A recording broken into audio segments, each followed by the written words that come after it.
Hi there. Today I'm making coffee cups on the wheel. Porcelain reusable small size takeaway coffee beakers. I've made thousands of these cups. It was the first product I made commercially. I made these for Cumulus Inc., a restaurant in Flinders Lane.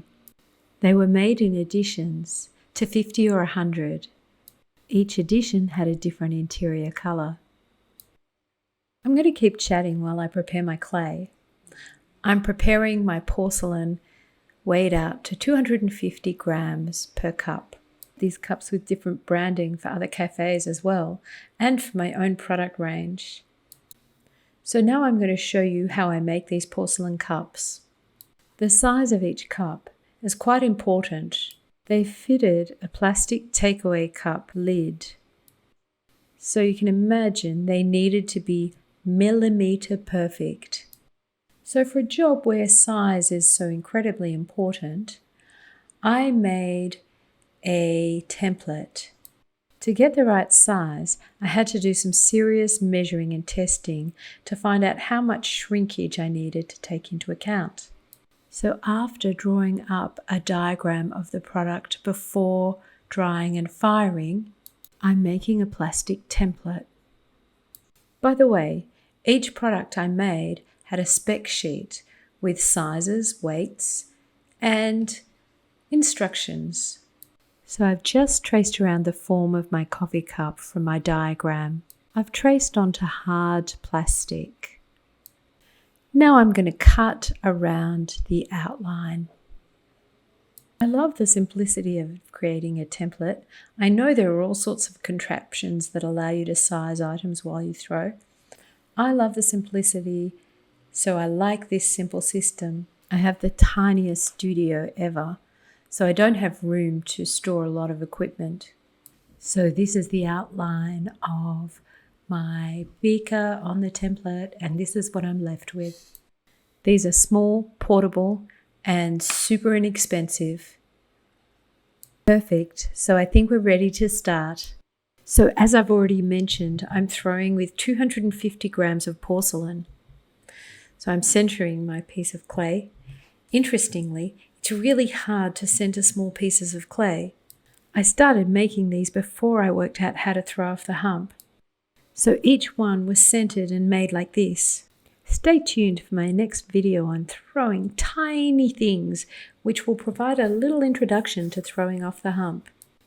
You can't really see what's going on under my hands. Anyway, porcelain is lovely and smooth to throw with. So today, a student asked me what the difference was between porcelain and stoneware. Well, porcelain's smoother, generally finer, can fire to translucent, and is more dense when fired. These cups are super strong. So now push down, and we're ready to push into the clay and open out. Incidentally, these cups were dishwasher and microwave safe, so hopefully the thousands of cups made saved many more thousands of takeaway cups from landfill. Now I'm just bringing up the walls. These porcelain cups are quite light, so I bring the walls up quite thinly. This is really an exercise in throwing economically with the porcelain. So I bring the walls up as tall as I need them to be before I actually start shaping the cup. Now I'm checking with my template to make sure it's the right height. Now I've got the height, it's time to shape the cup. Firstly, I start shaping with my fingers, slowly bringing the rim out and compressing the top. Now I'll use a flexible rib. Get a nice straight side. Now I'm going to adjust the shape a little more after measuring. Bring the shape out a little more. Straighten the sides again.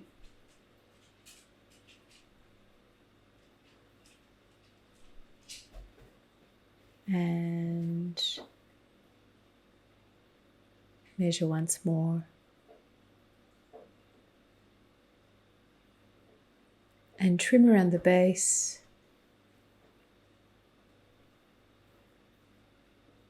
And then we're ready to wire through under the beaker. Because I have bats on my wheel, I'll leave them on bats for now, but wire through them, whatever you do. So now we're ready to trim. Okay, it's Melbourne summer, so it's super quick to dry today. Fix to the wheel and trim.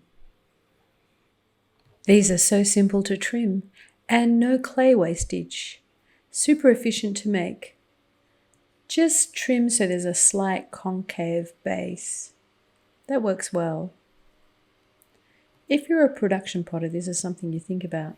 However, the simplicity of these didn't detract from the form or the function. So, a little trimming, a little smoothing, and we're pretty much done.